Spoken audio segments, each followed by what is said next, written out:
Ward by J.C. McRae. A production by Parahuman Audio. Performed by a cast of fans and volunteers.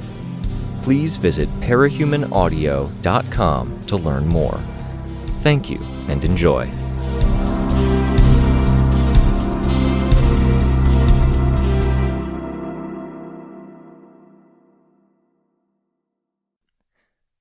Arc 13, Black, Chapter 8.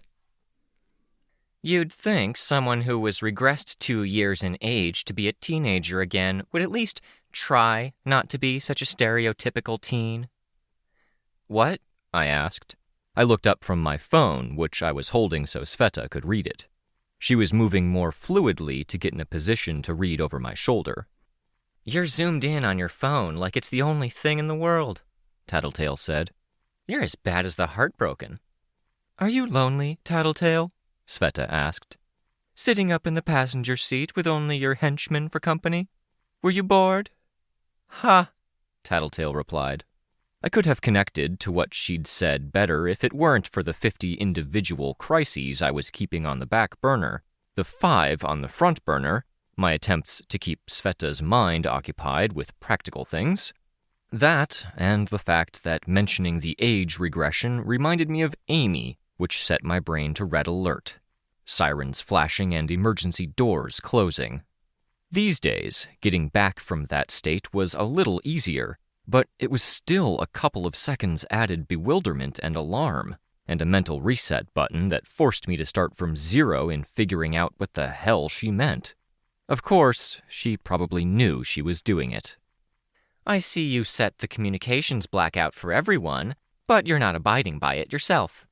Phones come equipped with features that let you make a call to emergency services even if the phone bill isn't paid, phone doesn't have an ID chip, whatever, and phones come with features that let authorities force phones to boot and bypass settings if there's an Endbringer attack. Dragon is messaging me, I said. And? She's simultaneously worried about whether I've gone off the deep end, suggesting everyone go to maximum alert, and worrying there might be something to what I'm saying, in which case she'd have to worry about watching her back. A communications blackout really hurts the local hero's ability to function, Sveta added. What's her wording? Tattletale asked. About? Start with her wording about watching her back. I cycled my way up to find it, then cleared my throat. If this were true, I'd have to devote resources to validating, scanning, and damage control. Interesting order, Tattletale said. Order? To what she has to do. It's not scanning, validating, and damage control. Why? You suck at rhetorical questions, Sveta said. How are we supposed to know? It's not a rhetorical question, Tattletale answered, exasperated. I'm asking my power. And my power says Dragon's not prioritizing finding the questionable character assassination stuff because she has the stuff. At least 2 incidents she looked up and found since it was brought to her attention. Or she's a culprit that already knew because she did it, but I'd say the odds are very low. I leaned back, my thumb working to find my place at the bottom of the chat while I ruminated. That takes time, to find out and then look. Unless it's obvious. It doesn't take time if you're Dragon, Tattletale said. She, overclocked. She put a finger to her head as she said that last word. She hacked her brain? I asked, my eyebrows going up. You are exactly right, Tattletale said, smiling. Defiant did too, from another angle. Armsmaster. That was jarring to think about. Scary, Sveta said. I feel like the brain should be sacrosanct. It's really scary, Tattletale answered. Once you get a look at who she really is, let's just say that part of the reason I'm more or less ruling her out as a culprit is that she wouldn't need to be subtle. If she wanted to do this, she'd do it blatantly and she'd succeed. Okay, Tattletale, I said, dealing with more than enough paranoia already. Dragon's given us no reason to doubt her. I'm not saying we should doubt her. I'm saying we should shit ourselves if and when the day arrives that we do. For now, I'd put all my chips on Dragon being all right. She's weighing not trusting you, which is entirely understandable, with 2 more incidents that probably just popped up recently. Our player is ramping up, getting more schemes into play. Not so much it seems like too much, but distractions. I worked with a loose team that was working with Tattletale around Gold Morning, Sveta told me. Having her working from an investigating or planning role like this is kind of like those candidates for class president you see in movies who promise soda pop in the fountains and shorter school days for everyone. They deliver on these really thinly justified ideas when they shouldn't. That's a good analogy, Tattletale answered. Except you're outing yourself as someone who didn't go to school or spend nearly enough time around ordinary people because you call it soda pop, like a 1950s character. Not even pop, like a Midwesterner, but get bent, Tattletale, Sveta said, interrupting. Leave her alone, I added. Read the room and learn to be nice when it matters. Tattletale looked at her driver, eyes wide. Don't look at me, Snuff said. I'm doing my job and staying out of trouble while I do it. I'm outnumbered 2 against 1. That's what happens when you're a jackass, Sveta said. Tattletale slumped back into her seat, head bumping against her window. Sveta, at the same time, was sitting behind Tattletale and looked out her own window, creating a kind of maximum distance between them, insofar as it was possible in this confined space. Sveta was coping better than I'd imagined, and I had to wonder how much of that was an extension of the personal control she'd honed with her sessions with Rein. She didn't look happy. For one thing, the lines of her face were different.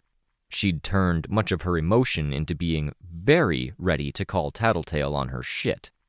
Provided Tattletale didn't retaliate or take it too hard, it seemed like a pretty reasonable outlet, if there had to be any outlet at all. I checked my phone again. No more messages from Dragon. The last message she'd left me could theoretically be a sign-off. Tattletale talked while looking out the front window, drawing out her sentence, as if she was trying to reset the flow of the conversation. The reason I'm concerned about you being on your phone is that you just ran off to intervene in a crisis. If the emergency communications work this way, then it's theoretically possible to use them to send weaponized messages and distract you again. If it's a crisis like what just happened, doesn't it make sense that I'd want to be on top of it? If they're watching us closely, they might decide to unload now because they know you'll see it. If you had put the phone away and obeyed your own communications blackout, they'd hold that back. Or they're mounting a general offensive and they'll release it anyway, hoping to break up our support network. If that happens, we come back from what we're doing here and find everything on fire. We don't want that, Sveta said. I'm saying that as someone who was on fire and feels the sting pretty completely and constantly. I reached out for her hand, gripping it in mine, giving it a squeeze, then waggling it. You don't have to do the shaky shake thing, Sveta murmured. Rein gave me hands with a full tactile range. I gave her another waggle. I caught the faintest smile on her face before Tattletale's voice pulled my attention away. Look, the situation's bad. It's getting worse, based on the hint from Dragon. The best we can do is cut right past all the mess and go for the heart of the issue. Put the phone away, Tattletale said. You're clinging to it out of brute classification tendencies, and I've got to tell you, this isn't a situation you smash or take head on. I could have argued, but I didn't. It was possible Tattletale was stressed from how exasperated she was being. I held down the power button and let the phone go black. Good, Tattletale said. She was in the front seat, her head turned to look the opposite direction. She was using her power to identify what I was doing. Obnoxious. Fill me in. How did your deal with Bluestocking and the mayor go? Why? I asked. So defensive. I'm not trying to get secret info here. It's between them and us. I'm trying to figure out the particulars of the situation we're walking into. Why would that matter to what we're doing? I'll tell you if you tell me, Tattletale said. We were in a car, and the landmarks or geographical changes I could make out were limited to what I could see out the window. Narrow slices of world. I wasn't sure I recognized this area, but I could guess. We're going to Earth N? Tattletale didn't answer. but Snuff glanced at her. You might as well be the bigger person and tell her. She's going to figure it out, Sveta said. Original deal we struck in the heat of the moment was that I'd negotiate a preferable trade setup for the Earth End settlement with the mayor. If I didn't follow through, she'd get to borrow a member of Breakthrough for 6 months. I went to the mayor, struck some compromises, and got Bluestockings some of what she wanted. She wasn't flailing her arms around or crying out penalty clause. We're good to go then? Tattletale asked. I feel like walking into her territory with her providing favors or oversight might be an excuse for her to bring it up. I think I'd have been happier pretending she didn't exist for a while. Let the deal disappear into distant memory. Well, that sucks, because I reached out to the people who matter and this was their preferred neutral ground. If we need a referee, Bluestocking's that. We're close to the station. Which way in? Snuff asked. We parking? No, car and truck entrance, Tattletale replied. Right road. Got it, Snuff said, taking the off-road. That's usually closed, I remarked. Has been since the portal incidents. They've stepped up security. Tattletale snorted.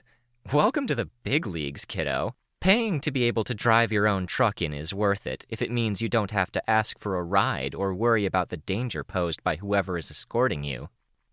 The station was at the end of the road, and we were approaching by an angle I hadn't seen it from. There was a gate, and people stood on either side of it. In the warmer months, when the portals had been open to service, this would have been how the trucks of construction material would have come in, along with any vehicles anyone was attached to. This is Big Picture's contact? Sveta asked. Contacts. There are a few people I keep tabs on because I have a lot of sway over the city and even things that aren't the city.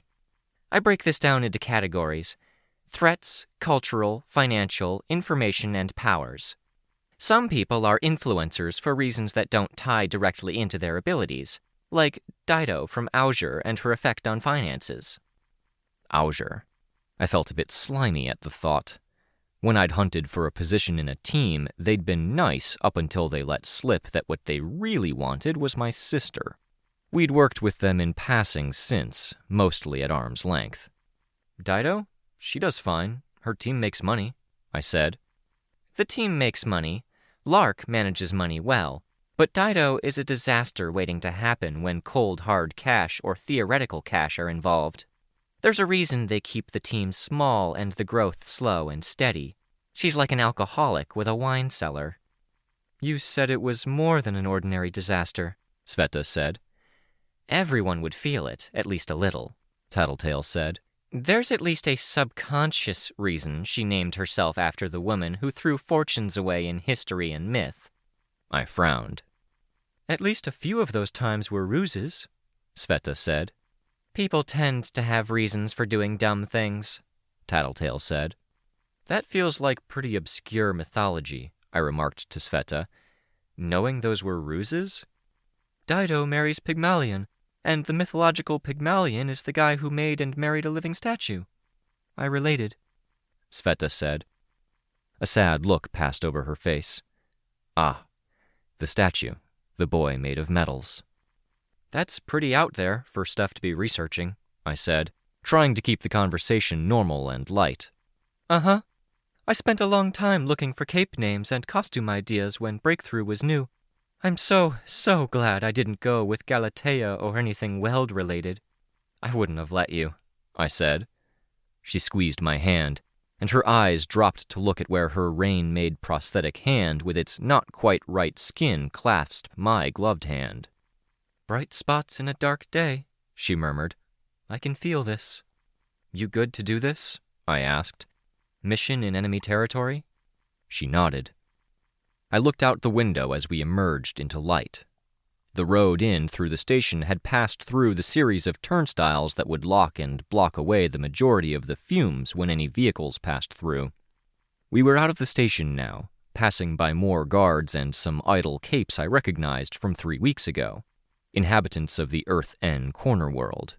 We traced the top portion of an S-curve in doing so, carrying on north. No Etna among the idle capes, as it happened. Thinking about Etna made me think about violence and death, even though I'd gone reasonably easy on her. She'd just been a face or a mask to latch onto, like an annoying, ostentatious song in my head. The thought led to my mom and my dad, who had gone with her. Neither had returned from Earth Shin. Thinking about family got me thinking about Sveta, and about Kenzie and Kenzie's family, or lack thereof, and about Kenzie's new pseudo-family in her new team, and Chicken Little's issues with her. In a perfect world, I'd talk to Jessica about that, but Jessica wasn't talking to me. Tattletale cleared her throat. At least this time she didn't disrupt my thoughts with a pointed reminder of the worst possible things. It made it easier to align my thoughts as Snuff drove us along the dirt road, up past buildings and toward the peak of a hill. We were talking about Dido, I said. Right. Dido doesn't matter, and we don't have time for a full briefing. I can fill you in as necessary, Tattletale said. If you're listening and not wallowing. Are you going to focus while we're inside? Yeah, I said. Game face. Don't kill anyone, both of you. I let the statement pass without commentary, and I put my mask on. If I kill someone, it's probably going to be someone close to me. Probably you, Sveta answered. When Tattletale twisted around to look at her, Sveta smiled. But I won't. I'm controlled. She put her own mask on. A standard mask that covered nose, surrounded eye sockets, and covered the brows, but with twirls and hooks and decorative elements branching out and following the curve of her face. It was dramatic and artistic and whimsical, and it didn't match the look in her eyes. At the top of the hill, a fair distance from the settlement, there was a lodge nestled in the trees. Signboards were propped up and hanging on the wall by the door. Swansong mentioned this place, Sveta said. The lodge. I ended up screwing these guys over once or twice. They aren't happy, so we play nice, Tattletale said. Are you capable? Sveta asked. We're going to see. There's a step-by-step process here. Be patient. Your relationship with Bluestocking will help. Snuff pulled into an empty parking space in a corner of the lot without any vehicles. Gravel had been raked out and the light snow filtered in between the pieces. We got out of the vehicle. How intimidating do we want to be? I asked. Don't put that aura of yours on full blast. Don't crack any skulls. There's a whole lot of options before that point, I said. How about you let me take point? Don't overshadow me. That's the line you don't want to cross. If you're not sure about something, take my cue or look to Snuff. This is feeling less like a partnership. Tattletale sighed. You can stand shoulder to shoulder with me if that makes your ego feel better. The concern isn't ego, I told her. It's falling into the trap of being your status piece like Bluestocking wanted us to be. You don't want to be my bitch? You've got enough bitch for the three of us, Sveta muttered. Tattletale smirked. You sure, Tress? Because while I understand you're having a sucky day, you're definitely bringing a lot on board. Sveta glanced at me. I wondered if it was to check, to ask if she should step down. It's fine, Tattletale waved it off. It's fun. Antares, you can walk in beside me if it makes your ego feel better. Shall we? Yes? Yes? I nodded, but Tattletale's second yes was a lingering one, awaiting confirmation. Because Sveta. I wish I'd changed, Sveta said. Redone my paint on my arms and neck. She touched the collar that gave her neck the appearance of being a neck rather than a tangle of tendrils, painted on either side. From a distance, it would have looked like vivid tattoos. Racked with doubts, a little off-kilter. Still more together than I would have been. You look good. The art's good. The dress is pretty, I said. It doesn't match the seriousness of what we're doing, she murmured. And I don't feel very colorful right now. I gave her a one-armed hug, my forehead touching hers. Come on, I said. We get through this, figure out this crisis, then we see if Swansong will let you borrow a suitably colorless dress. That got a smile out of Sveta. The horror. So not my style. You're thinking about style, hey? Step up from before our shopping trip. Tattletale rolled her eyes, opened the door, and walked in first, ignoring her offer to walk in together. Being casual and confident was a kind of presentation on its own when faced with a dangerous environment. It started with being a kid on her first patrol, standing tall and not looking afraid as she passed through dark, crime-ridden streets. It played into our stepping inside, me and Tattletale first, then Sveta and Snuff. A spacious dining area, with high ceiling and a kitchen set up in the direct center with a chimney reaching up to the roof, built around a stone stove with wood burning within. A stairwell off to our left seemed to lead upstairs. Scattered villains were within. I saw Cleet and Crested. Vulturehawk was in the corner, alone, and focused in on Sveta the moment he saw her. Nursery was here too, sitting with a pregnant teenage girl who wasn't in costume. Maybe a local. Her back was to us. Bluestocking was sitting with Bitter Pill at the kitchen, and she stood. With a motion of her hand, she bid some of their enforcers to pat us down. I'd always felt this little ritual was really dumb when I saw it. When powers were involved, weapons barely seemed to factor in. I undid the strap on my armor and pulled it away from my upper body, while the burly guy used the back of his hand at my armpits, then the top of my chest, the underside, my stomach, and then between my shoulder blades and the small of my back. He did my legs, then straightened. Maybe it was a power thing, subjecting us to this. "You don't usually come here," Bluestocking observed. "You go to the tea shop?" "I go where there's business. Are they here?" "They are. They're waiting." Tattletale, Snuff, and I turned to look as the guy moved from me to Sveta. I strapped my breastplate back into place as I watched with something between bemusement and sympathy. Fingers closed around cloth, finding that the only shape being maintained was a combination of wire frame and tendrils. Past the arm and shoulders, there really wasn't much at all, and his attempt to find something to investigate saw him getting grabbed through the cloth more than he found purchase on anything. Gentle grabs. He didn't scream in agony. There was only bewilderment on his face. Sveta's expression was almost the inverse of my own, yet didn't make me feel bad. There was no humor in her expression. It was stock still as she frowned at the man, but I could see how she stood a little taller as she watched him work through it, her eyebrows moving slightly closer together as she focused intently to manage her control. The guy turned toward his boss, helpless. "It's fine, go sit down," Bluestocking said. "Visitors, Tattletale, you may go upstairs. I have to check my paperwork. I'll be with you in a minute." Tattletale and I walked beside one another as we ascended the stairs. Most eyes in the place watched us as we made our way up. Nursery turned to look, saw us, and waved. Not a wave for Tattletale, apparently. She was like a bully from high school who met up with a victim years later and talked like they were old friends. Just didn't connect. "The last time I was here was when I was hiring those guys," Tattletale said. "The community center thing." I set my jaw, nodding. "The clairvoyance we were using dropped off the map, but it was in service of a bigger picture." "Comforting," I said, sarcastic. "That's great," Sveta said. "I'm sure Cauldron thought the same thing." "Cauldron kind of saved the world, Tress." "Cauldron kind of doesn't get to lay claim to saving the world when they created 10,000 problems and solved one. We don't know if we would have been able to do it if they hadn't caused the messes they had. If Greyboy hadn't killed heroes, if Eidolon hadn't broken the Protectorate and wards. A discussion for another time." I look forward to it," Sveta said.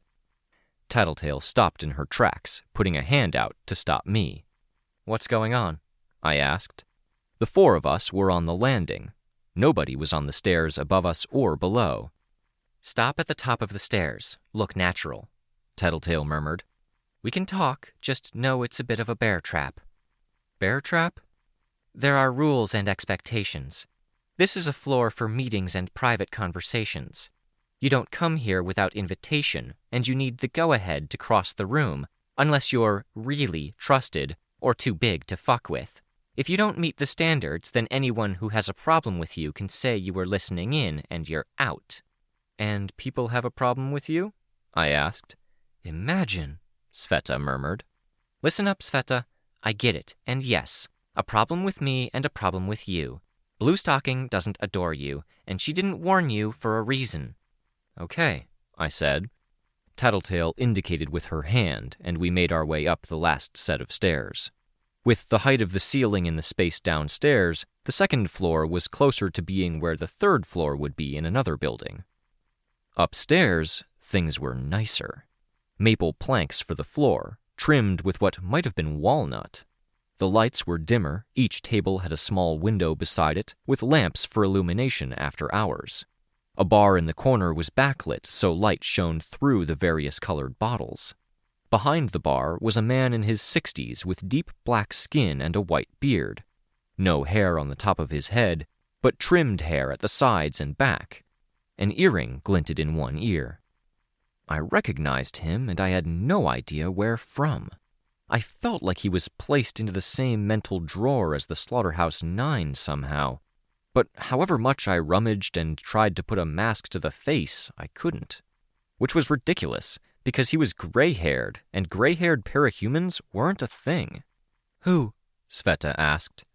"Table in the corner," Tattletale said. The most noticeable person at the table in the corner was a man with a prodigious belly wrapped in golden armor. His mask was modeled off of what could have been a Greek statue, beard included, the eyes not visible past the dark eye holes. His servant was cutting his sandwich into pieces. He looked loud, aggressive, and obnoxious. Opposite the man was a woman with a stone mask so fine there was no gap between stone and skin. It could have been latex. It made her face look like it was part statue. Her skin was a dark olive, her hair long, black, and wavy, and she wore a lot of ornamentation with snakes, primarily Ouroboros imagery, the snake eating its own tail as a circlet, as a bangle at one arm, and at one leg. Her costume was stone ornamentation with fine cloth draping from it. Gray and jade as a color scheme, down to the contact lenses she wore. Prancer was the last of them. His hair was combed back, but it was wild, and brown locks of hair peeled away or mingled with the antlers built into his mask. He slouched a little, and he engaged with the man more than the woman. "Fill us in?" I asked. "These are people you've studied and followed? We know Prancer." "The woman is Semiramis. Named herself after the first queen of Babylon or some shit like that. Dido might have named herself after someone who chucked a shit ton of treasure in the ocean, but Semiramis named herself after the person who invented eunuchs as an institutionalized thing. That tidbit comes courtesy of Imp, by the way, and it fits perfectly because this woman used to be as vicious as salt rubbed into a wound." "I've never heard of her." "Semiramis was second in command to a warlord and arms trafficker in southern Europe, northern Africa. Held her position while waiting for her boss to die, and he finally kicked the bucket on Gold Morning. She took over, and now she's a player behind the scenes. I mentioned the categories these people cover. For her, she's a player when it comes to culture and cash." "Player how?" I asked. "Music production, film, online media, games, some sports but not many. But what she does is a kind of slavery, getting people into her media empire and then keeping them in. Gets them in legitimately, then pulls a turning back the clock thing. Reverse their age, let them return to a point where they're in their prime. Actresses can stay in their early 20s forever. Gamers can keep their reflexes. Singers can keep the voice. All wholly voluntary, but they lose the memories of the time they undo." "Ah," I said. "And if they were thinking about leaving—" "They'd lose that desire to leave along with the year or so of memories. But she does what she does carefully, always with witnesses, always with benefits of a doubt. She combines that with turning ahead the clock, not for people but for things, speeding up constructions if they're outlined well enough, and she's one of the few parahumans who seem like they can do that without any apparent issues. She's thriving right now, and she's in a position where she can cancel a contract or pull strings, and tens of thousands of jobs would be affected, or a market sector would change. She has celebrities and people under her thumb who she could tell to say something or start a war on the internet and make life really hard for someone." "That's a little close to our situation," Sveta commented. "It's close, but no cigar. Her PR attack is a cudgel. With our situation, we're talking tasteless poison. Tasteless poison. Big guy is Little Midas. He's a warmonger and a financial player. If you've noticed the uptick in the number of mercenaries around, he's responsible? Yep. This is the kind of thing the wardens, undersiders, and others in my circles are trying to keep under control, while you're focused on the more visible, surface-level crime. Little Midas tried to take over some corner worlds, and as luck would have it, he failed. He went from funding his lieutenants to making it very easy for criminal mercenaries to be criminal mercenaries. Making up work for them to do, ensuring they have resources, ensuring they have a place to go back to. His power helps him make the money to make it possible. See the lieutenants? I did. Behind Little Midas were heroes who didn't look like they were big players or planners. Behind Semiramis were a woman in her mid-20s in a blouse and slacks, and a guy in a suit with a beard oiled to a point. The two ate while looking at the same tablet computer. It's quiet, Sveta observed. It was quiet. Aside from the occasional clink of utensil on plate, or the knock of a cup on the wood of a table, most of the conversation in the room was respectfully hushed. Little Midas might have been the loudest person present. Even if he hadn't said a word in his appropriately loud voice, he would have been audible because he wore armor casually, and the gestures he made with every other statement made his armor clack against the table or the bench he sat on. If I was alone with Snuff, we wouldn't have gotten this far. The fact you struck a deal with Blue and there's some knowledge about it gives us a little bit of protection. Having a lot of deals in play provides more protection. Can't knock someone off if people will think you kill anyone you contract with. The protection helps too. Little Midas would sick his people on us and take his chances, and most of the people up on the second floor would side with him. He has too much clout. How many enemies did you make? I asked. Enough, Tattletale said, her eyes scanning the room. That was the end of that thread of conversation. The curious old bartender stayed where he was, and it seemed like Tattletale was very right about movement throughout the room being a careful thing. When Midas raised a hand and then waved a mostly empty beer glass around, the bartender clanked glasses audibly and knocked glass audibly against counter, a signal to people that he was coming by. The tone of conversation shifted, people drawing quiet as he passed within earshot. The beer was delivered, and he took more orders on a clipboard before returning to his station. Tap, tap, he knocked clipboard against the edge of the table before returning. The silence or adjusted tones that seemed to surround him as he walked by only added to my curiosity about him. Sveta wasn't focused on the room, but on the outside, I saw. I nudged her arm, giving her hand the briefest squeeze, and she turned my way to give me a small, sad smile. What you're thinking, I don't recommend it, Tattletale said. Thinking? Sveta asked. You're thinking about Bluestocking's deal with Victoria. That if someone had to come stay here, it could be you. It would be nice to get away, have a fresh start, fresh air. No, Sveta said. It crossed your mind. Only barely, Sveta said. But being around shitty villains would suck, so my thoughts immediately went to going out on my own, living by the shore. But I can't do that either. I need sessions to reinforce control, because now that I have it, I can't give it up. I need technical help. Being disabled doesn't give me the freedoms everyone else would enjoy. It's not an option. It's not an option in the first place. I had teammates do that. It's lousy. For them and for everyone else. That's all I wanted to say. Vista says Rachel is doing well where she is, I noted. Her? I suppose, Tattletale said. But hush hush, Blue's due to show up. I turned to look at the stairwell. No sound, no sign. As I started to turn back, I saw movement. Light from below cast a shadow against the wall by the landing of the stairs. Bluestocking rounded the bend in the stairs and came up. White puffy blouse, corset at the stomach and waist flowing into a stylized Victorian-style sweeping dress with a slit up both sides to showcase the indigo blue stockings. Opaque glasses of a similar tint glinted as she pushed them up her nose. A long cigarette holder was tucked into a strap at one of her arms, cigarette absent. It was a decent look, spoiled by the fact that her face at rest made it look like she'd just caught the faintest whiff of something dead. I'm doing you a favor mediating this, Bluestocking said. I met Tattletale's eyes. See? You got your trade deal, I told her. We got a trade deal with the city. You asked for the moon and we got a big rock. It's fine. But before you play any games with me or my tribe, you should know I can always say you didn't deal fair. That means any informants or contacts clam up when it comes to you, your team, and any heroes you call friends. Things get harder in other ways. You wouldn't be allowed through the portal. Noted, I said.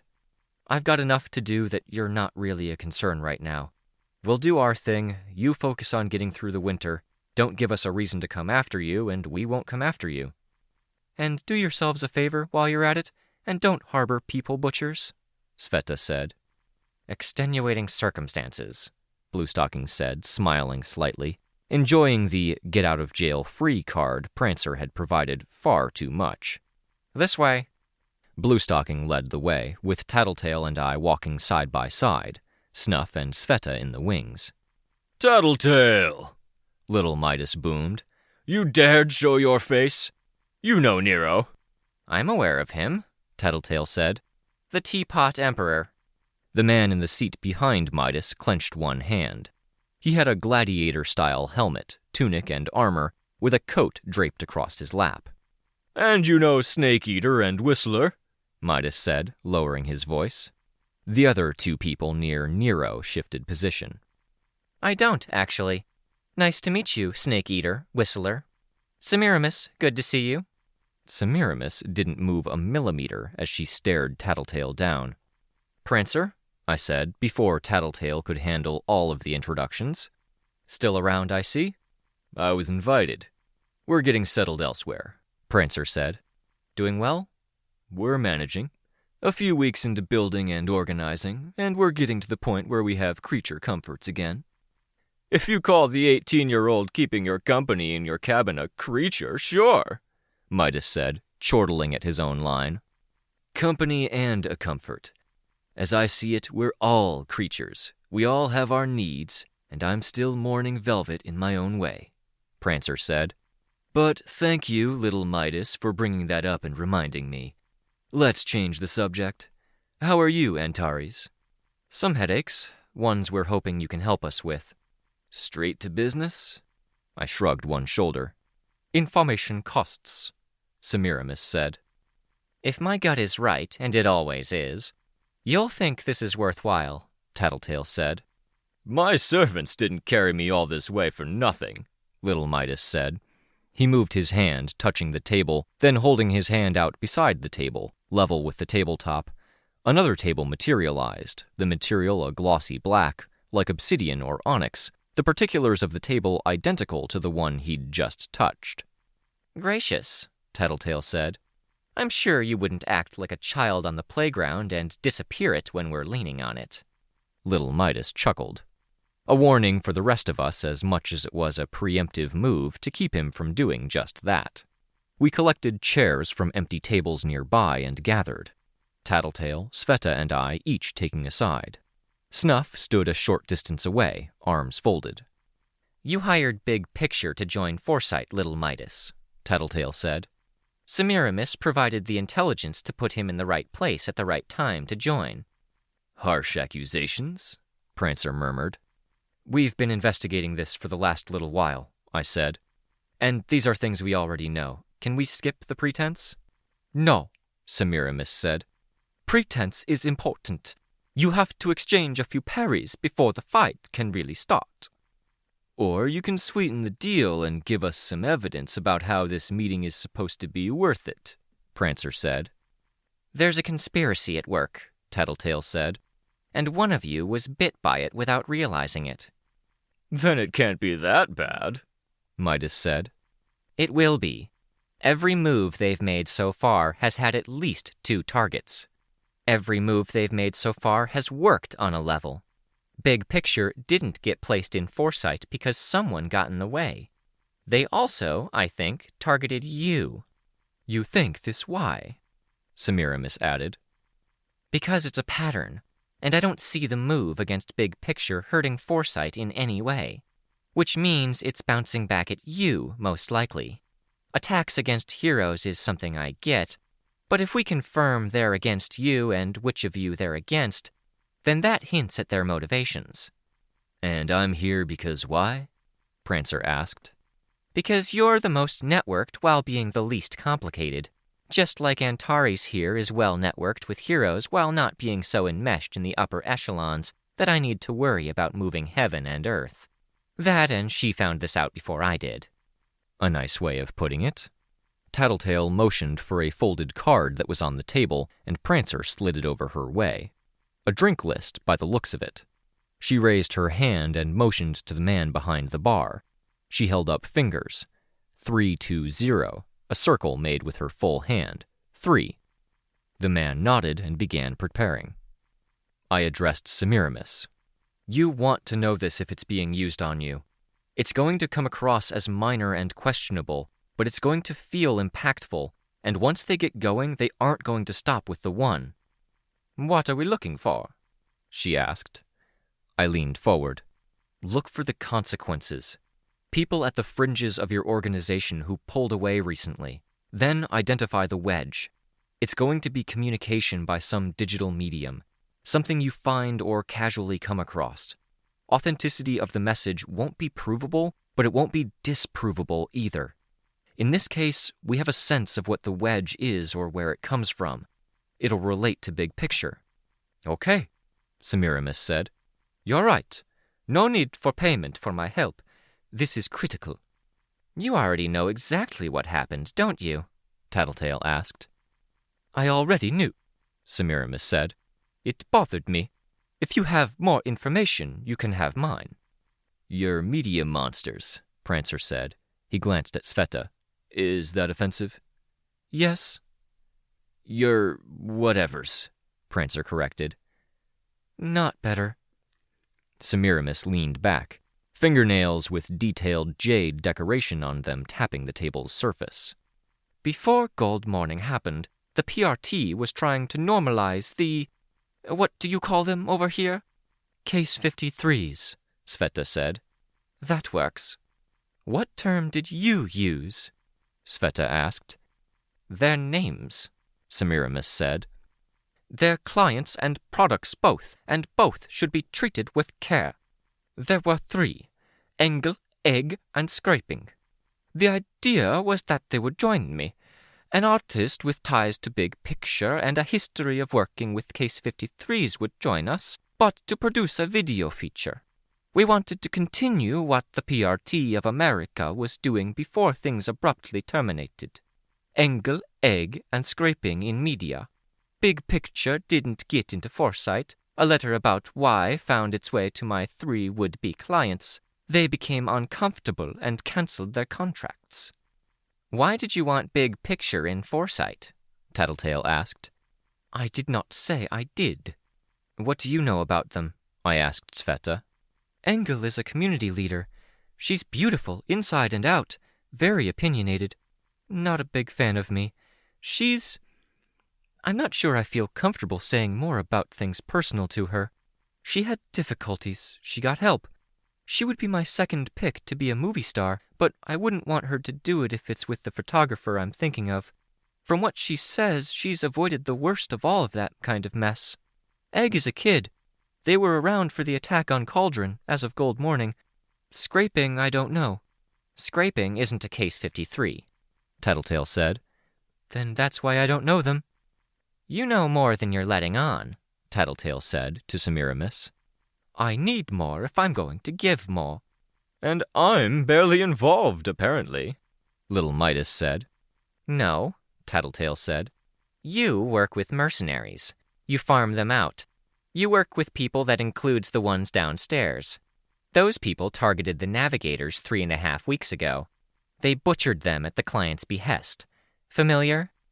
That does not mean I'm involved. When they made that attack, they lured the navigators out with carefully crafted messages. I think that was a first draft of this particular kind of attack. It worked. It passed muster. It leaned on deep and specific knowledge of the team and their deeper desires. Frick. This wasn't a sudden thing. No comment, Little Midas said. He made a small, pleased sound, moving the beard portion of his helmet to drink some beer and giving me a view of a smug smile surrounded by facial hair that had been pressed out of shape by the helm. Unless you give us more, Semiramis said. She really wants more. We could talk about their other moves, I said. I can share what they did with me. No, she said. You have this Ouroboros design in your costume, Tattletale remarked. It all ties back into itself. You poked a bear and you lost 3 possible underlings. Actors and actress, Semiramis said. I don't like losing. I'm a builder. I lay groundwork. I gather loyal people, and I reward them to keep them loyal. Oftentimes the work is a grind. I bite my tongue and work, and I make my way toward my goal of having an empire. Something cleaner than what I used to be. It's rare that I'm passionate about a project and then don't get to see the fruits of that labor. Give me my revenge. Bring my 3 actors back to me, or tell me something I need to know. I heard the clink of glass. Conversation across the upper floor changed. The old man approached. Our conversation paused. Tattletale had her phone out. For a second, I thought she'd breached the communications blackout. Then I saw it was a note-taking application. Was there a nude scene? Sveta asked. Sorry, that's a random question. Yes, Semiramis said. A sex scene. But it was Engel who was interested in it. Why? Years ago, a kiss between a Case 53 and a human. Today, perhaps more. She's too innocent, Sveta said. She doesn't get it. Yes, but that can be good, Semiramis said. Innocence, optimism. Tattletale slid the phone over to Sveta as the bartender set her drink down. It was small and smelled like mint. Sveta typed out her response, not as slow as she might have been, considering how unpracticed she was. She knew her way around a regular keyboard, and that helped. She passed it back to Tattletale. Okay, Tattletale said. Engel went to teacher for help with mental issues having to do with her power and physiology. Hey, Sveta said, looking legitimately pissed. She just said she didn't want to share Engel's private business. Tattletale continued on, ignoring our protests, her eyes alert. And Egg knew his way around Cauldron. They talked, they shared information, and they knew things between them. Big Picture was sent to Foresight because they're the best information gatherers. Teacher wanted to ensure nobody was too hot on his tail, so he blew it up. Surgical strike. This is looking a lot like Teacher with some resources behind him. Yes, Semiramis said, not sounding pleased. I know this. I would say you need to tell me things I don't know to get me to share information, but you seem dead set on digging on your own. Perhaps we should tell you goodbye and minimize how much you dig into until you're ready to deal. This is why nobody likes you, Tattletale, Sveta said. Everyone at this table is annoyed now. I'm fine, Little Midas said. At the same time, Nero at the next table cleared his throat. This is amusing. Basically, anyway. One less person at this table, another at the next table over. It's fine, Tattletale said. She indicated Semiramis. She still wants to know more. How, if it's salvageable. What she can do to protect herself. It's why she sent Big Picture to Foresight in the first place. She wants to build and she wants to know the lay of the land. Teacher's the biggest unknown. You may be underestimating my spitefulness, Semiramis told Tattletale. I'm exactly estimating it, Tattletale said. She leaned back, put down her phone, and picked up her drink, settling in for a game of chicken. I reached out, putting my hand on top of the drink. I eased it and her hand back to the table. All the talk of cases. Case 12. I turned to the old man. I'd thought of him in the same way I thought of sinister and ominous things in the background, like the Slaughterhouse-9. The 9 had even been a series of cases, with Siberian's attack on the Triumvirate as Case 1. What? Tattletale asked. The first parahumans appeared starting in 1984, I murmured. Parahumans tend to trigger between ages 8 and 30, give or take a few years for the edge cases. In the 90s, there was talk and rumor of a gang leader gaining a lot of ground once upon a time. The first thought was that he was a parahuman. He wasn't. His uncle was. The man slipped anyway. A few heads turned. Given his age, he'd have triggered around 32, 33 years of age. That was roughly 30 years ago. The portrait matches. You know this how? Prancer asked. She collects old case files, Sveta said. Little Midas tapped Snake Eater on the shoulder. The man stood from the cushioned bench he sat on. Not even facing us, the man at the bar raised his hands in surrender. Not putting up a fight? Snake Eater asked. Too old to run, never one to fight. Do we need to worry about what he's capable of? Prancer asked. Have you had anything to eat or drink here? Yes. Then the damage is done, I said. You'll live, don't worry. I've eaten and had a drink on a past visit, Tattletale said. She tugged on her drink. I'm good to go, right? I kept her from lifting it, my hand still over the top. You probably don't want to. She leaned back, letting go of the glass. I have a headache. You wouldn't if you didn't use your power for 100 small, looking cool moments in the car, Sveta murmured. 5 at most, Tattletale said. Explain this, Semiramis told me, stern. Explain him. He's the secret weapon the top people here were joking about, Prancer said. He smiled. Marquis before he left. Lord of Loss before he was arrested. He was released, but he's being monitored, Little Midas said. All the same, Loss tried to make sly remarks while they were a little too lubricated to be clever. This was worthwhile. I know they talked about things. I want specifics, Semiramis said. And you get your answers when you give us the details we need, open and fairly, I told her.